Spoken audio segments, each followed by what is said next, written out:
I want to show you a really great theory, a very practical theory about if you are a leader, how do you decide which leadership style to use? And so if you think about people's performance, what will make a person perform well or not? And there are really only two factors. First of all is how competent somebody is. So on here, I'm going to have competent. I'm going to have not yet competent. I'm going to assume that people will become competent with time if they're given some help and some training. So I'm going to have competent and not yet competent. Everybody must be somewhere on that scale. And then what else is going to affect somebody's performance apart from competent? And the answer is their level of motivation. So over here, we'll have people who are motivated and we'll have people who are not motivated. And of course, it's not as simple as that. There will be a sliding scale. And all of us will be motivated in some areas and not others. And we'll be competent in some areas and not others. So we'll be in all of these boxes, but I'll come back to that later on, okay? So let's just look at what happens here. Where do we want people to be on this? And obviously, the real stars will be motivated and competent. And wouldn't it be great if everybody who worked for you knew what to do and they wanted to do it? You could pretty much just let them get on with it. So delegating is in this box. You can't delegate to somebody who isn't competent, and it's risky to delegate to somebody who's not motivated because they may just not do it. And in fact, there's been a lot of talk of empowerment. Now, empowerment and delegation are fairly similar, but the main difference with empowerment is that you don't have to monitor what the person's doing. You can let them get on with it. But you're still available for support if they need it, but you don't have to monitor anymore. With delegation, you do still monitor. And I'm going to have the empowerment corner up here. So if you delegate to somebody and you monitor, and every time they do it really well, then after a while, you can think, I'm not even going to monitor. And maybe you will gradually reduce the amount of monitoring. So you'll monitor just once a week and then once a month. And then eventually you can just check every few months or even not at all when you really trust the person. So we can go from delegating to empowerment. If the only problem we had to think about was whether to delegate or empower, we would be having an easy life as a manager, because of course we've got these other three boxes. So let's explore the other boxes. Now, first of all, why would somebody be in this top left box? What type of person would be motivated but not competent? And the answer is this has to be a new person. You could not have somebody who worked for your company for years and was still motivated and still not competent. Imagine if they were just saying, oh, another mistake, never mind, but I love working here, it's great. Oh, sorry, I just made another mistake. Never mind, I love it. That's not sustainable. What will happen is they'll either eventually become competent and learn the job, or they will become demotivated. So you can't stay in this box, but this is where people arrive. When they first join a company, they're probably motivated to be there, and they're quite possibly not yet competent. Even if they come with skills, with technical skills in that part of the business, the problem is that they won't know how your particular organization runs. So, even let's say a doctor who joins a new hospital, they're going to be competent at being a doctor, but they won't be fully competent in terms of how the place works. So they're going to be in this box to start with until they find the ropes, how it works, and then they can move across into this box. So new people are here. And what management style should we have for them? And the answer is a directive style, which is really just a fancy word for telling them how to do stuff. So, imagine if I've got my new Apple laptop and I just don't know how to work it. I've never had one before. What do I do? I'm motivated to use it, but I'm not yet competent. And I don't need you to go, oh, Chris, isn't it going to be great when you know how to use your new app? Yes, I know that. I just want you to tell me, this is how you switch it on. This is how you use it. So I just want to be told. And of course, training in a way is in there because that's where you tell people how to do stuff. So tell/train, I'm going to put in there. So that's relatively straightforward. And the hope is that as they learn, they move across and they become competent. Now, what about the opposite box? What about this bottom right one here? Competent, but not motivated. Why would somebody be competent, but not motivated?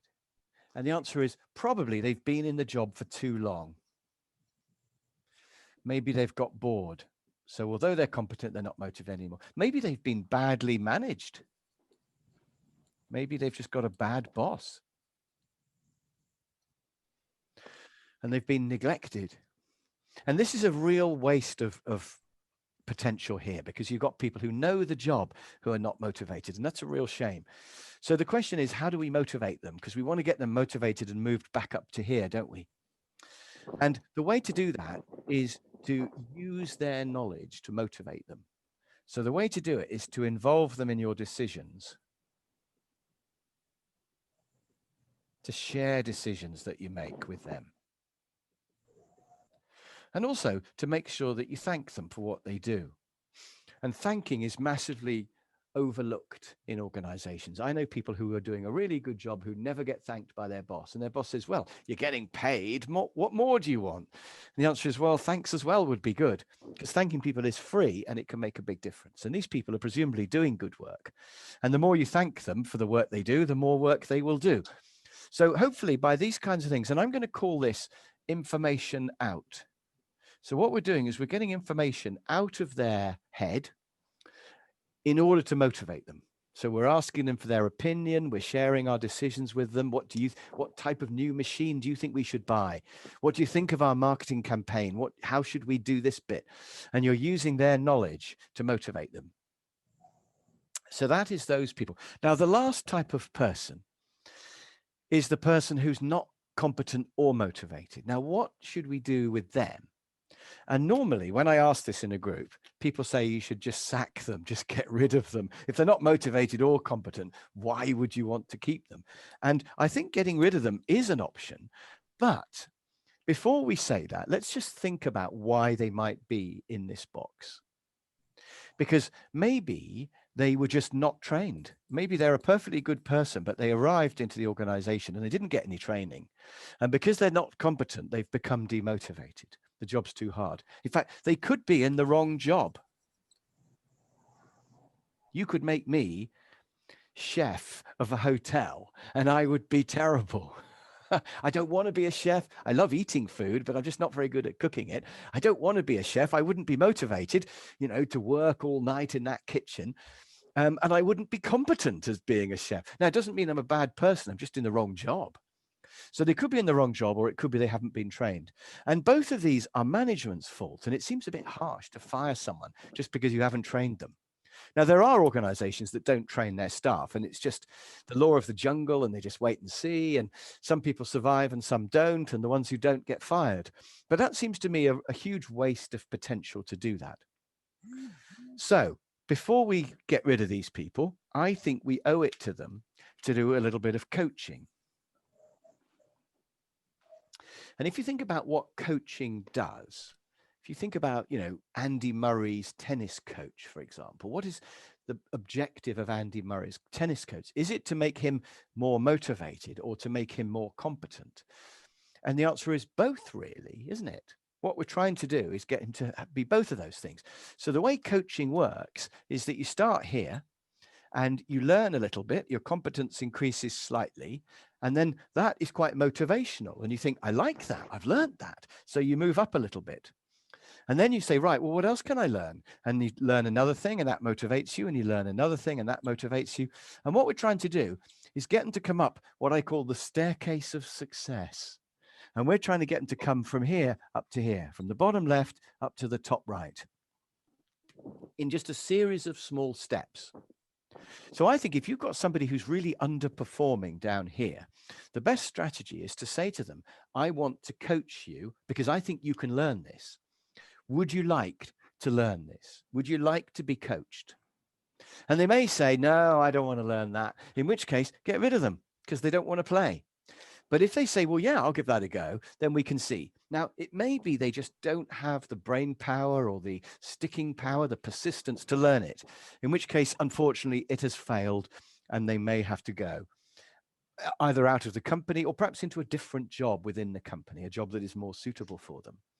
But I've found that probably about half the time, coaching has worked really well. And quite often people are eternally grateful that you gave them a chance. And sometimes these can be your best people ever if you give them a chance rather than getting rid of them. So if you think about what coaching really involves in terms of management, it's encouraging people, it's explaining what you're doing, and it's giving them praise. And praise and thank are quite different. You can see here that thanking somebody is really for people who are competent and have done something really good. Whereas praising somebody is somebody who's learning and you're saying, that's really good. You're doing really well. Keep going. This is great.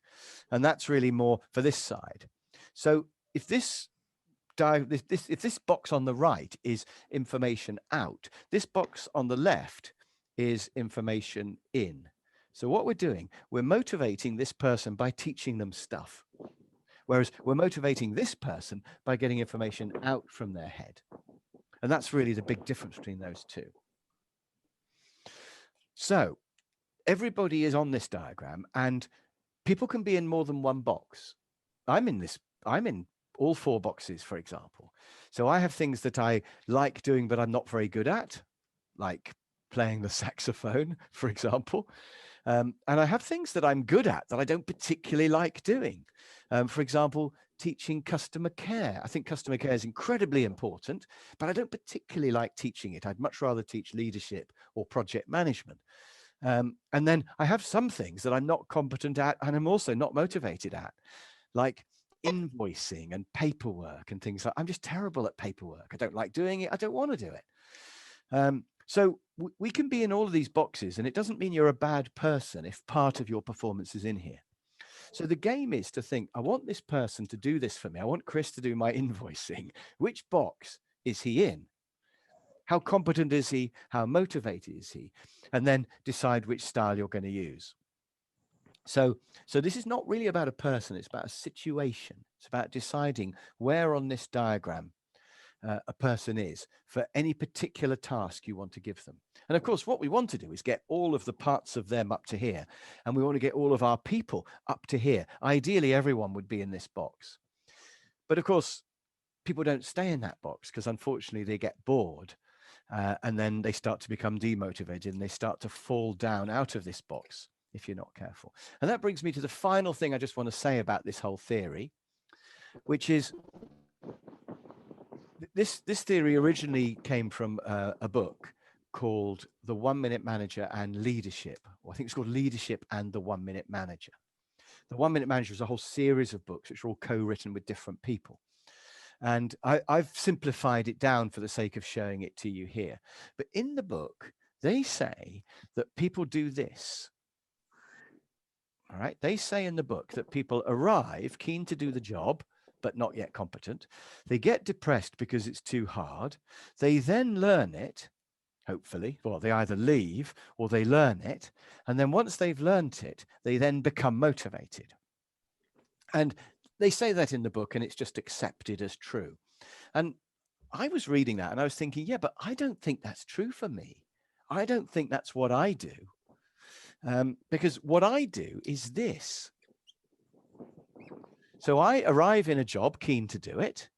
And then I learn the job, and for a short while, I'm loving it. I've learned it. I'm enjoying it. I'm motivated. I'm competent. And then I get bored, and I go down to here. So what I do, I actually go around this shape, which I call the banana of boredom. Because what I do is I arrive, I'm good at the job for a short time, and then I get bored. And then I either get promoted into a job that I then am not very good at until I can learn it, or I leave and I go somewhere else to a job that I'm not very good at until I learn it. So I go to a new job, either within the same company or somewhere else.